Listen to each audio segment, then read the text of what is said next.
और जेंगो की इस कोर्स में आपका स्वागत है। अगर आपने ऑलरेडी पाइथन का कोर्स कंप्लीट कर लिया है तो कंग्रेचुलेशंस, आप 1 स्टेप ऊपर आ चुके हैं अपने टेक के फील्ड में। बात करते हैं जेंगो। जेंगो क्यों सीखना चाहिए?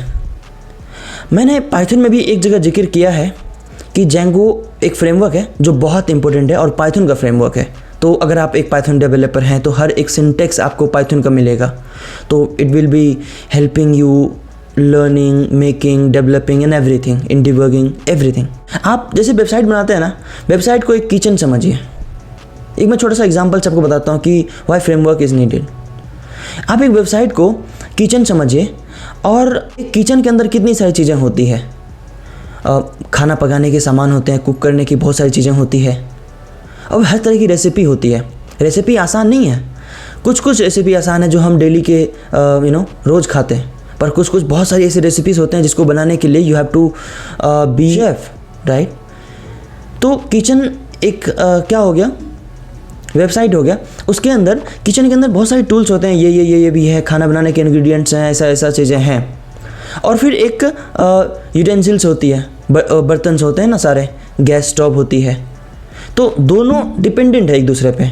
अगर आपके पास सिर्फ खाना पकाने के लिए इंग्रेडिएंट्स हैं, अनाज है, कच्चा जो होते हैं वो है, राइस है, आटे हैं, ये वो, तो फिर अगर स्टोव नहीं है या फिर यूटेंसिल्स नहीं, कैसे बनाओगे?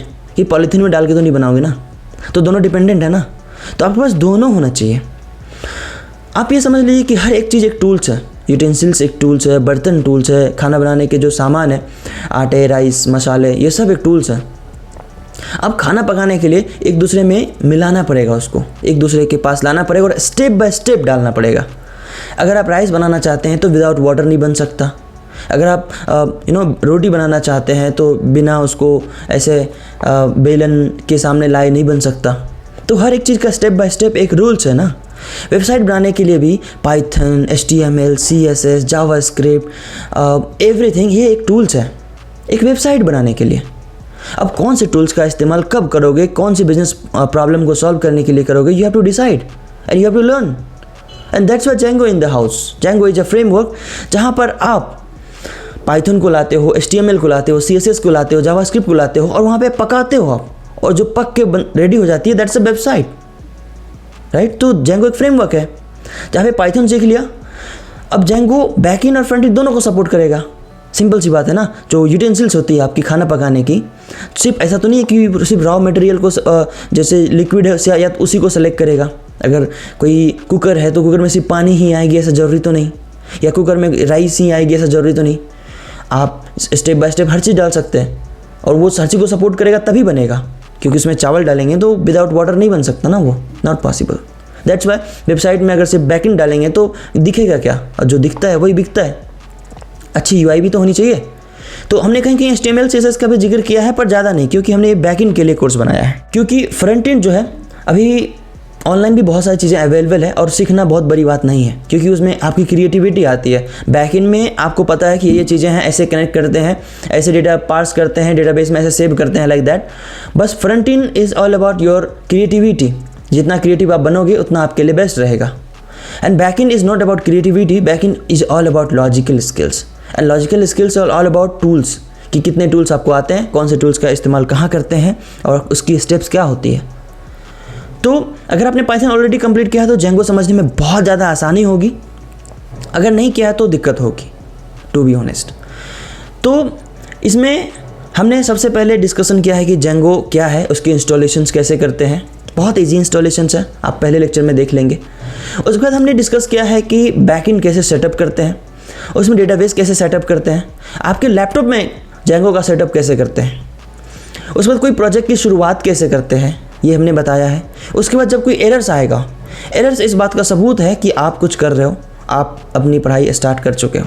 एरर बहुत इंपॉर्टेंट है, बहुत ज़्यादा इंपॉर्टेंट। उसके बाद और सेम कोई तरह का हेल्प चाहिए तो हमारा व्हाट्सएप नंबर आपको स्क्रीन पर दिख रही है, वहाँ भी आप हमसे कनेक्ट कर सकते हो। जेंगो इसलिए भी सीख लीजिए क्योंकि ये कंपनी में हद से ज़्यादा डिमांड है, बहुत रिक्वायरमेंट है कंपनी में। आप गूगल कर लीजिए, लिंक्डइन ओपन कर लीजिए, जेंगो डेवलपर्स, पाइथन डेवलपर्स, ये तो डिमांड ही डिमांड है और आगे बढ़ती जाएगी। और एक चीज़ और, जब आप मशीन लर्निंग डेटा साइंस में भी अपना करियर बनाना चाहते हो तो मान लीजिए मशीन लर्निंग का मॉडल बनाया या डेटा साइंस का कुछ चीज़ें मॉडल बनाई, वो दिखाने के लिए कैसे दिखाओगे? उसके लिए एक छोटी सी वेबसाइट तो बनानी पड़ेगी। आप उन वेबसाइट के लिए भी जेंगो सीख लो। जेंगो रहेगी तभी तो छोटी सी वेबसाइट बनाओगे आप और उसको जेंगो में कन्वर्ट करके आप एक वेबसाइट बना के दोगे कि हमारी डेटा साइंस का जो प्रोजेक्ट है वो इस तरह से दिखती है। That's why Django is also needed. फिर उसके बाद हमने डिस्कस किया है कि कैसे डेटाबेस बनाओगे, कैसे फ्रंट एंड से बैक एंड में डेटा को भेजोगे, कैसे बैक एंड से फ्रंट एंड में डेटा को भेजोगे, कैसे यूआई को कनेक्ट करोगे अपने कोड में, कैसे नॉर्मल HTML CSS लगाओगे, कैसे एडवांस HTML और CSS को ऐड करोगे, निंजा टेम्पलेट कैसे यूज करोगे, जावा स्क्रिप्ट कैसे उसमें अप्लाई करोगे, jQuery कैसे अप्लाई करोगे, API कैसे लगाओगे, SPI कैसे बनाओगे। इस तरह की चीज़ें हमने डिस्कस किया है। जेंगो DRF डिस्कस किया है, जेंगो रेस्ट फ्रेमवर्क डिस्कस किया है कि कैसे जेंगो रेस्ट फ्रेमवर्क बनाओगे, सीरियलाइजर्स क्या होता है, डिसरियलाइजर्स क्या होता है, हमने इस पर भी बहुत डेडिकेटेडली बनाया है। प्रोजेक्ट बताया है कि प्रोजेक्ट कहाँ से लाओगे, कैसे बनाओगे। प्रोजेक्ट बनाना बहुत इंपॉर्टेंट है क्योंकि वेबसाइट बना लिया और प्रोजेक्ट नहीं बनाया तो बहुत दिक्कत आएगी। और प्रोजेक्ट का आइडियाज़, बहुत से मेरे पास कमेंट्स आते हैं कि प्रोजेक्ट का आइडियाज़ कहाँ से लाएं। चैनल है, आप वहाँ पे जाइए, वहाँ पे बहुत सारे प्रोजेक्ट आइडियाज़ आपको मिल जाएंगे और वहाँ से आप आइडियाज़ भी ले सकते हो। इसके साथ साथ हमने डेटाबेस की कनेक्टिविटी, डेटाबेस से डेटा कैसे निकालेंगे और फ्रंट एंड पर कैसे भेजेंगे, फ्रंट एंड से डेटा कैसे लेकर के बैक एंड में सेव करेंगे, बैक एंड से डेटाबेस निकाल के उसमें कुछ मैनिपुलेट करके कैसे फ्रंट एंड पे भेजेंगे और फ्रंट एंड से डेटा लेके मैनिपुलेट करके हम बैक एंड में कैसे भेजेंगे। हमने ये बहुत अच्छे से डिस्कशन किया है। इसके साथ साथ हम API कनेक्टिविटी की कोई और, जैसे न्यूज़ की वेबसाइट बना रहे हैं तो हम न्यूज़ का ऐप तो नहीं, वो न्यूज़ का सेटअप तो नहीं बनाएंगे ना, बने बनाए जो न्यूज़ की API है हम उसको कैसे बैक एंड में यूज करके फ्रंट एंड में डेटाबेस भेज के और दिखा देंगे। ऐसे कई सारे चीज़ों पर डिस्कशन किया है और बहुत कम लेक्चर्स में मैंने कोशिश किया है कि जेंगो को कवर किया जा सके।